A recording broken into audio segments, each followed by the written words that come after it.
Assalamualaikum warahmatullahi wabarakatuh. Perkenalkan, nama saya Muhammad Fadlani Zazi dari kelas 10 MIPA 1.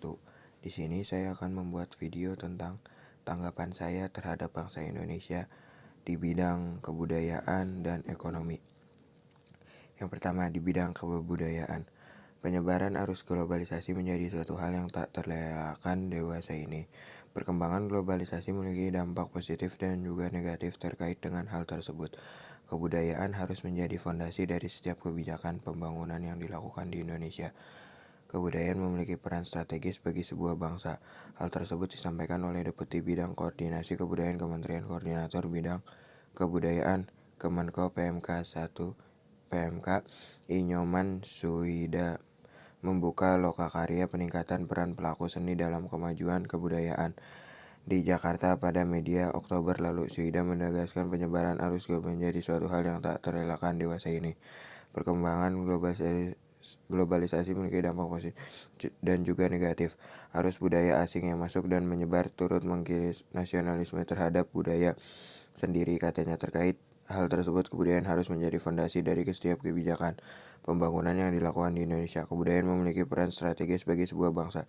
Seperti diketahui, pemerintah telah menerbitkan Undang-Undang Nomor 5 Tahun 2017 tentang kemajuan kebudayaan untuk mempertahankan budaya nasional sebagai jati diri bangsa Indonesia. Unsur kebudayaan yang menjadi sasaran utama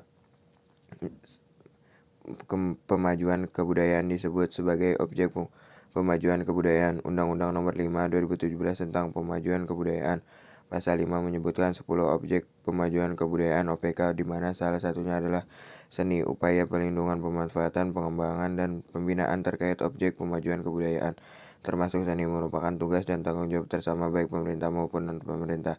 Diperlukan adanya peran dan sinergi seluruh pengambil kebijakan dan pemangku kepentingan di bidang kebudayaan, salah satunya adalah pelaku seni.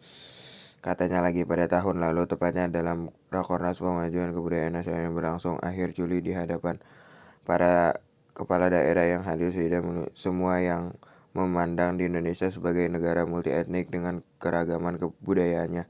Sudah saatnya mendapat perhatian dan komitmen kita bersama guna terwujudnya Indonesia yang berkepribadian dalam kebudayaan wujudnya.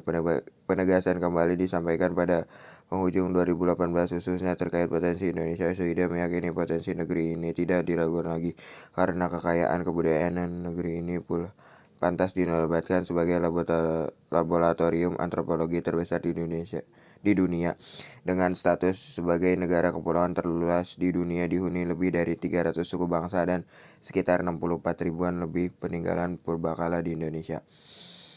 Tanggapan saya terhadap ekonomi Indonesia adalah negara yang memiliki potensi ekonomi yang tinggi, potensi yang mulai diperhatikan dunia internasional.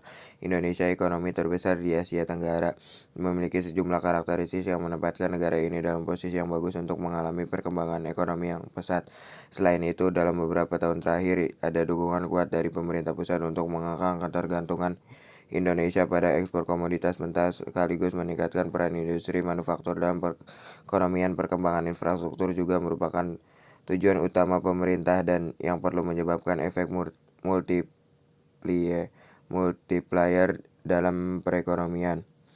Sebelumnya, Indonesia sering disebutkan sebagai kandidat yang tepat untuk dimasukkan ke dalam kelompok negara BRIC, Brazil, Rusia, India, dan Cina. Kelompok lain yang sering disebutkan sebelumnya yang tergabung dalam akronim CIFES yaitu Kolombia, Indonesia, Vietnam, Mesir, Turki, dan Afrika Selatan juga mendapat perhatian karena anggotanya memiliki sistem keuangan yang cukup canggih dan populasi yang tumbuh cepat. Beberapa tahun yang lalu, produk domestik bruto (PDB) dari CIFES itu diperkirakan berkontribusi sekitar setengah dari ekonomi global pada 2020. Namun karena keterlambatan ekonomi global yang berkepanjangan setelah tahun 2011, kita jarang mendengar istilah BRIC dan CIFES lagi.